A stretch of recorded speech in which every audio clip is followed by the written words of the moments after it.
அதனால இந்த பாட்டிலுக்கு 10 ரூபாங்கிற விஷயத்துல தளபதி என்கிட்ட ஸ்ட்ரிக்டா சொன்ன விஷயம் என்னன்னா, அந்த எம்ஆர்பிக்கு மேல 1 ரூபா வாங்கக்கூடாது, எம்ஆர்பி தான் வாங்கணும் அப்படின்னு சொல்லி தெளிவா சொல்லிட்டாரு.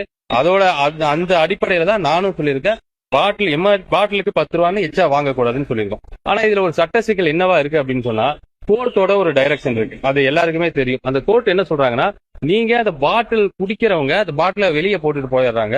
இப்ப நீங்க அந்த டூரிஸ்ட் ஸ்பாட் மாதிரி அந்த இடத்துல அந்த பாட்டில் கிடக்கும் போது ஒரு யானைக்கான அந்த காயங்களாகலாம், மனிதர்களுக்கு அந்த காயங்களாகலாம், அந்த பாட்டில திருப்பி வாங்கணும். அப்ப அந்த பாட்டில திருப்பி எல்லாரும் கொண்டு வந்து கொடுக்கணும்னா என்னன்னா, ஒரு பாட்டிலுக்கு ஒரு ஸ்டிக்கரை நீங்க ஒட்டிக்கோங்க, ஒட்டி அதுல 10 ரூபாய் எக்ஸ்ட்ரா வாங்கிக்கோங்க. திருப்பி அந்த பாட்டில கொண்டு வந்து கொடுத்தால் அந்த 10 ரூபாய திருப்பி கொடுத்துருங்க அப்படின்னு சொல்லி கோர்ட்டு பாட்டில ரிட்டர்ன் வாங்கிக்கணும்னு சொல்லும்போது, நம்மளுடைய பிளான் என்னவா இருந்திருக்குன்னா, இதுக்கு முன்னாடி அவங்களோட பிளான் என்னவா இருந்திருக்குன்னா, இதுக்கு ஒரு 10 ரூபாய் ஸ்டிக்கர் ஒரு கான்செப்டை கொண்டு வரலாம். பட் அதுல இப்ப என்ன பிரச்சனைனா, திருப்பி பாட்டில கொடுத்தா வாங்க மாட்டேங்கிறாங்கன்னு சில கம்ப்ளைண்ட்.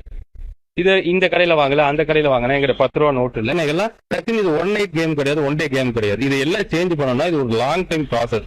ஏன்னா இதை ஒரே நாள நம்ம இந்த டாஸ்மாக் துறையை திருப்பி சினிமாவில் வர மாதிரி மாற்ற முடியாது. It's a process. இந்த ப்ராசஸ இன்னையில இருந்து ஆரம்பிச்சிட்டோம். இன்னையில இருந்து நிச்சயம் கூடி சீக்கிரம் அந்த ஸ்டிக்கருக்கான ஒரு மாற்று ஏற்பாடுகளை நிச்சயம் டாஸ்மாக் பண்ணும்.